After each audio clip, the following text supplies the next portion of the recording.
I'm Felina Jean, and this is Black Broads Abroad. I'm an international woman of leisure who said peace out to the United States in 2011, and I have not looked back, accepted this ass, honey. Since then, I've lived on 4 continents with travel to over 40 countries. Along my journey, I've come to know some very compelling Black women from all over the world who also said fuck you to their comfort zones. I created this podcast to inspire Black women in the diaspora to take risks and live their very best lives. Jazzie Más is a multi-faceted digital nomad and expat that currently resides in Da Nang, Vietnam, originally from South Central Los Angeles. Jazzie is a stand-up comedian, speaker, owner of Black Digital Nomad, which empowers melanated folks to live fully, freely, boldly, and bravely outside of the United States. She also makes natural skincare products for melanated folks abroad, like Glow Up Body Butter. Jazzie often shares her story of probation to passports and believes that our past does not have to dictate our future. Welcome, Jazzie. Thanks for having me. Thank you for your time. So, okay, I mentioned in your bio, you are originally from South Central Los Angeles, currently residing in Vietnam, of all places, right? So Yes. I'm also from South Central, and I had somewhat of a checkered teenage past, if you will. I was very much a juvenile delinquent. And so when I Thug life, when I heard your story, I was immediately enamored by your trajectory and your willingness to make a vastly different decision to leave the United States. So I want to take it back a little bit to your formative years just to provide some context to who you are. What was your upbringing like in LA? And did you always know that perhaps you would one day live overseas? No. So I'm from South Central, and I grew up in the 80s, and my mom was on drugs growing up. She now has 22 years sober, thank goodness. And my dad was abusive. Yes. And so I definitely had a difficult childhood, and that led to, of course, problems in my adult life, teenage life and adult life. With addiction and things like that. And so I ended up going to, you got to calm down, dog, please. I ended up, she's cute, but she's rowdy right now. I ended up going to losing my freedom, and I spent 15 weekends in jail, 60 days house arrest, and 5 years probation. And during that time is when I think losing my freedom made me realize how free we usually are and the things that we can do and how we create mental prisons, right? So a lot of times people are talking about what they can't do. And I promised myself that I would live fully and freely once I got regained my freedom. And so that's when I thought about living abroad when I didn't have the means to do so. You know, I couldn't even go out of town without asking my probation officer. But as a little girl, I didn't see myself living abroad. I was one of those people who thought that America was the best place, just because of the way that we're brainwashed, and we see so many immigrants come into America that I just thought that anywhere else was kind of like destitute or didn't have running water, or, those kind of things. Because we don't really see, that. But I did know I wanted to travel. But I did not see myself living abroad. Wow. Yeah, you have such a compelling story. So if you're on probation, like would you literally have to get permission to even go to I don't know, Pasadena? I have an example. So not that much, but I lived in Philly at the time. And if anyone is familiar with the East Coast, okay, shitty Philly. I can't stand the East Coast, but I caught the charge there. And so I ended up being there longer than I wanted to be. I was ready to go, but I had a case, so I couldn't really leave. But I lived in Philly, and my cousin lived in Delaware. And so I had some issues with housing, and so I moved with her temporarily. And I told my probation officer, hey, I'm living in Delaware, which is 30 minutes. If you guys are not familiar with the East Coast, it's literally 30 minutes from Philly. And she gave me a list of homeless shelters to go stay at, because she said that staying in Delaware with my family was a violation of my probation. So it was those kind of things. Yes. And that's when I had that aha moment, because I had already been on probation for a few years, and the DUI was what my charge was maybe 3 years prior to that. And I was like, what? I broke down crying. And I was like, this lady wants me to go stay in a damn homeless shelter, versus staying with my family, which is literally 30 minutes away from the office, So yeah, wow. But as far as like going to another city, I could do that. But out of state, I needed permission. So did you have to stay in a homeless shelter? No, I did what I wanted to do. I ended up I told her that I gave her another address. I used my friend's address and told my friend, hey, if somebody pops up, tell them I'm gone. And I ended up actually moving to Houston, and I was flying back and forth from Philly. That's the thug in me. I was not supposed to be doing that, but I was not. We can edit that part right on out, okay? And I'm done now. My charges are done. I have completed it, and I'm also writing a book about it, so it's going to be published anyway. But yeah, that was the stipulations, and I did what I had to do. But that's how drastic of a difference my lifestyle was, to where I wasn't even supposed to be living in Houston, Texas at the time. But I did so. Wow. Oh, okay. So you have been very open. You just told this very compelling story about, you call it probation to passports, which I love. That should actually be the title of your book.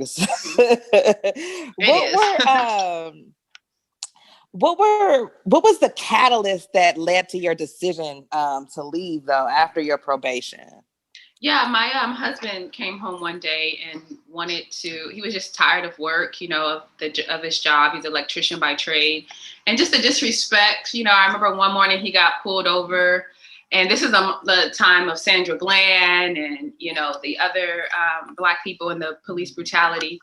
And I remember being terrified, and he called me as he was, the police was giving him his ticket or whatever. And just that fear that I felt, and I'm like, this is 2017 or whatever year it was, and we shouldn't feel this way, And he had seen some friends online that had left, and they went to Guatemala at the time. And they kept using the hashtag, when are we all going on strike? And I knew eventually he was going to say, like, yeah, let's do this. And so when he came home saying, are you ready to leave Houston? I thought he meant Dallas, but he was saying, let's just take a sabbatical for a few months and go abroad. And after about 15 minutes of thinking about it, I was like, you know what, I'm in, why not? And I thought about how I could go. I was like, look, I don't even have to ask my probation officer. I can do this. I have my passport. Let's do it. Wow. I love that it only took 15 minutes. I love that it was an easy decision. But also, like, first of all, I mean, I've taken a few sabbaticals in my career. I'm on one now, frankly. But that's not typically something that is in, Black people's vocabulary. Right. So that's initially you guys thought maybe you were just going to go for a few months, or what was the game plan initially? Yeah, so I honestly did not know the word sabbatical. We just said, okay, 3 months, we're going to do this. I learned the word after meeting other people abroad, which shows that, sometimes you don't know what you don't know until you get abroad with other like-minded people. So, the plan was to actually save some money and go for 3 to 6 months, and then come back. And we were supposed to inherit a house from his dad. And then we were going to go back to Dallas, fix up the house, and potentially rent it out and live abroad for maybe 6 months out the year was initially the game plan. And once we were running on the beach, eating mangoes in Mexico, and we had sold everything. So we're like, wait, what are we going back to? Traffic and having to get another car and car insurance and, and then that thing with the house fell through. So we were like, maybe this is a sign just to stay abroad. We were getting so much more for our money. And I remember before we left, I was telling him, hey, turn off the AC the last month, maybe take cold showers so that you can get used to this, third world living. Ignorant, I know, but that's what I thought we would have to be living like. But our quality of life drastically improved, Improved, right? Yes, right. And so I was like, we could do this, let's figure out some ways to make money abroad. And, being abroad, we found other people who were teaching English online or starting businesses and things like that. So we were just like, let's figure out how we can do this. And it's so much cheaper, than living in America. I feel like if you can make it in America, you can make it pretty much anywhere. You can make it anywhere, yeah. Period. Especially, look, South Central LA prepare me for every eventuality. Yes. That prepare me for life. I feel like I could get it out the paint anywhere and be perfectly fine. So, okay. Was there any pushback though from your family, your friends, or community about your decision to leave? Yeah, so some people even called and, talked to my husband or myself about the cartel. And I was like, what about the Bloods and the Crips? Girl. What do you mean? So I was also very careful, and I was mindful of like not allowing doubt to creep in and not letting people project their fears onto me, because how am I going to listen to someone who's not even done this, right? Now, if it was somebody who had did this and was like, I had also asked people when they were talking about Mexico, I said, well, can you share your experience with me when you went to Mexico? Oh, I've never been. And so at that point, I'm canceling out everything you said to me. Right. So your initial entree into living overseas was Mexico. Where did you guys live in Mexico? In Playa del Carmen, which is popping. It looks like the new Hotlanta. That's like the Instagram right now. I know, girl. I was like, I have a few, friends and acquaintances that have lived out there for years, and like, especially like with the advent of COVID and all the tensions in the U.S., all the Black folks are moving to Playa and Tulum. Yes. I was just like, oh my gosh. I'm glad that they are, but now it makes it a less desirable destination. It does. It definitely does. To be honest. Yeah. But I'm glad you got there before the influx. You probably had a more authentic experience. Yeah, we did. Yeah. So how long were you in so 2017 is when you left. You went to Mexico. How long were you in Mexico before you embarked upon your next destination, which is, I'm assuming, Vietnam?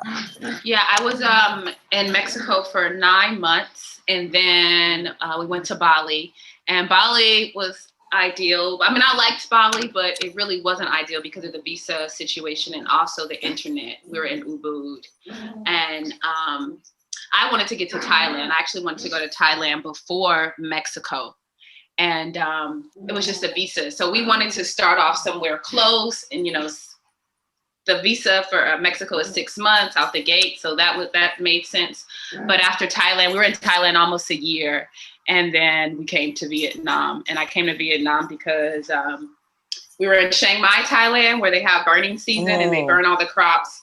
The air quality gets really bad. Yeah. So I was like, okay, let's go by the beach for a few months. And I ended up loving Vietnam and saw a lot of potential here. So I ended up staying, and they had a 1-year visa at the time for US citizens, tourist visa.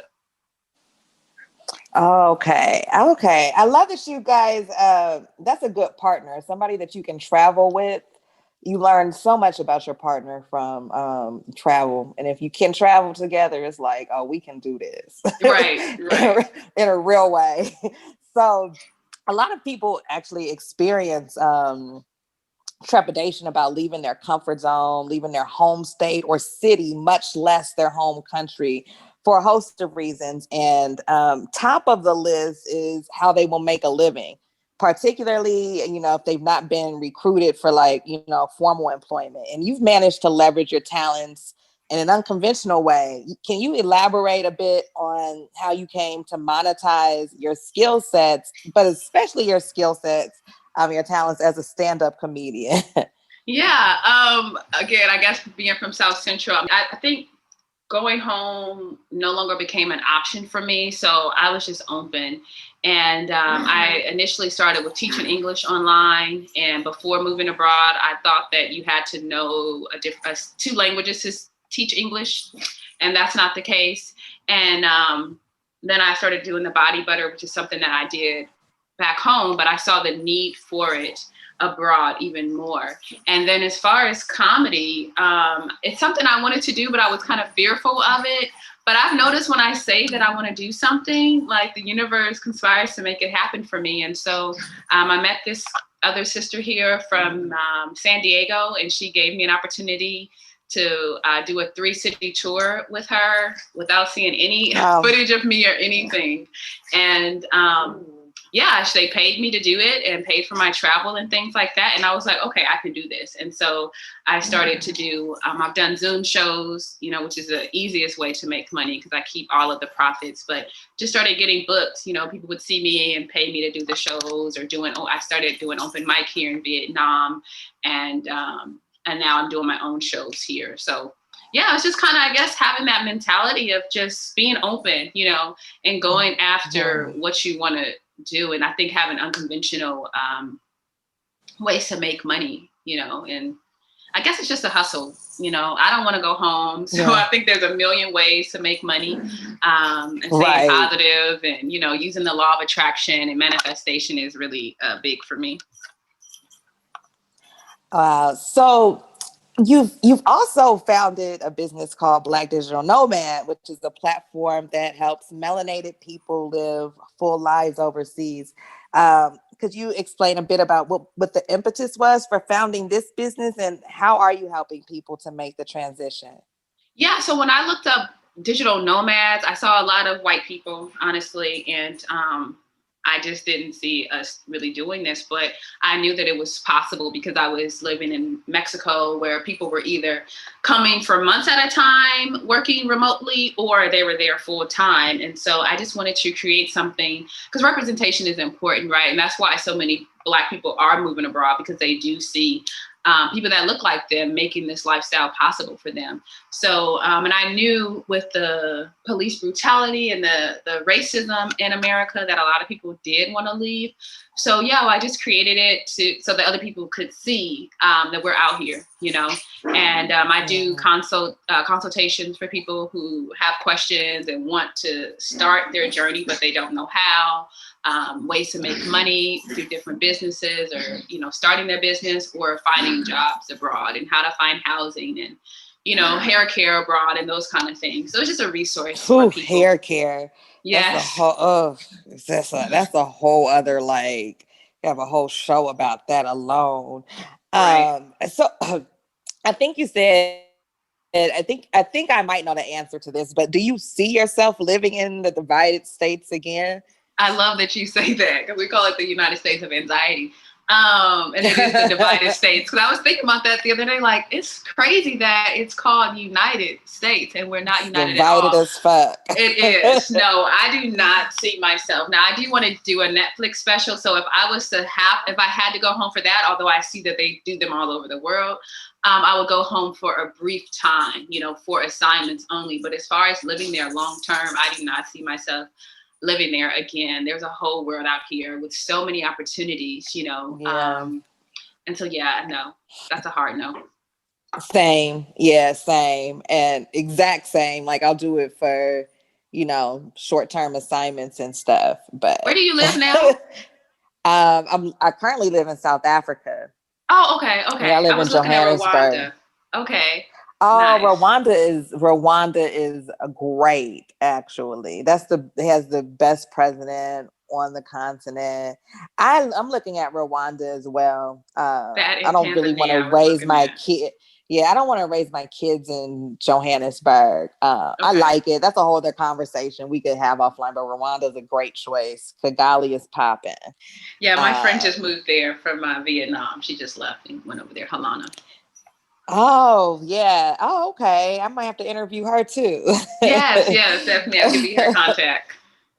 So, okay, you kind of have mentioned it, like it's been a kind of a theme throughout your questions, but I just want to ask directly, how has your quality of life improved as a result of leaving the United States?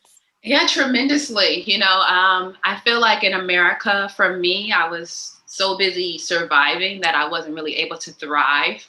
And we don't realize how racism impacts our mind, body, and spirit. Also, the quality of food is shit there. The cost of living, the traffic, all of that. So here, I mean, even living close to the beach, being able to see the water is a great impact. I have a therapist, you know, that I do remote sessions with online. And I remember one day she was saying, you know, I know you can't go to the beach every day, but those kind of things can really increase your mood. And I was like, actually, girl, I can go to the beach every day. So going to the beach, having fresh foods, being able to focus on the things that I love versus just trying to get by is amazing for my well-being here, you know. Yeah, so my quality of life has improved greatly being abroad, you know. Yeah, I'm really happy here. That's good. So, what's the cost of living like in Vietnam? If a single person wanted to move there versus a couple or a family, how much does a person need just to survive there? Yeah, that's it's always a hard question because it depends on people's lifestyle. But for the most part, for me, for one, Vietnam is one of the cheapest countries in the world. So that's that. But I have a 1-bedroom ocean view apartment. It's $340 a month. That's crazy. Yes, right. And there's a beautiful pool on the rooftop. But with all of my other expenses like food, which is $10 a day, insurance, transportation, it comes to less than $1,000 a month, like $800 a month. That is so crazy. And that's living nicely. People. That's living nice. So that's me. Nice. Yeah. And with 2 people, you can put that up to maybe $1,000, $1,100, you know. Of course, it depends on your lifestyle. I don't drink and things like that. But yeah, it's really affordable here. Everything is much cheaper. Like my dog getting groomed is like $12. And right now they have 50% off. So it's like $6. Oh, wow. And was there any problem? Did you get your dog in Vietnam or did you bring your dog with you? I did. Oh, okay. I got her here. Okay. And so I'll be transporting her when I leave next month. So that'll be a whole thing. I'll have to cover that on my YouTube channel once I figure out what that's like. Wow. Okay. So what advice do you have for Black women that are thinking about taking this leap and joining this Black Broads Abroad expat community? Yeah, definitely don't allow doubt to creep in. I feel like, you know, the law of attraction is real. So we can manifest whatever we want, you know, and have more wonder over worry, you know, so wonder what could happen versus worrying about running out of money. Definitely have a plan. Don't come over here broke. Have a plan. And I think do it. Take the leap. You know, if anything, start off with 3 months, you know, or 6 months and take the leap, get your big toe wet or whatever. But research, of course, but it's definitely possible. Talk to other people who are doing it, get the tips and tricks, but it's definitely possible. And that's great advice. What's the biggest lesson that you've learned about stepping outside of your comfort zone? That wherever I go, there I am. That I take myself wherever I am. Are you quoting sugar free right now? Or like what? That's for real. And that also, there's a life outside of America, you know, especially as someone who loves to do entertainment and things like that. I would have never thought that I would start my stand-up comedy career abroad, let alone in Vietnam, you know. So right? If their opportunities are not there, create them, you know, and know that there's a whole wide world out here was an important lesson for me, and knowing that I could do anything, anywhere. That's really good. That's really good advice because we take ourselves everywhere. So, yeah. I mean, that's one thing. Sometimes people think that leaving the divided states, what you call the United States of anxiety. Yeah. You think that like, you know, you go to this, you know, I don't know, utopia. No, first of all, no place is a utopia. And if you got mental health issues in one place, you're going to have them in the next place. Definitely. Like, yeah. So that's very good advice. So what's next for Jazzy, and where can people keep up with your journey on social media? Yeah, so I'm wrapping up my time here in Asia. I'm done. I'm going to be leaving Vietnam very soon. And you can follow my journey at Black Digital Nomad on all platforms. I'm most active on Instagram when I'm not detoxing from social media. And YouTube also. I do videos on YouTube, and my channel is blackdigitalnomad.com. So yeah, I'll be visiting my mom for a little bit, and then I guess you can follow my journey to figure out where I'll be going next. But yeah. Oh my God, are you going back to the United States? I am. I need to get some affairs and orders. Yeah, like 3 weeks, girl, maybe that, if that long, but then I'm out of there. Yeah. Yeah. Well, I can't wait to keep up and see what's next for you. Thank you so much for your time today. Yes, thanks for having me. This was fun. And I love that you're from South Central. Girl, I know. It's like, that's the number one reason I reached out.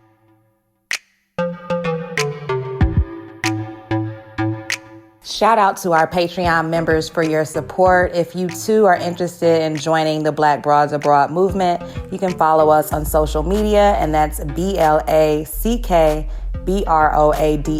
That's on Instagram and Facebook. And if you'd like to become a supporter on Patreon, you can do so on patreon.com/Black Broads Abroad.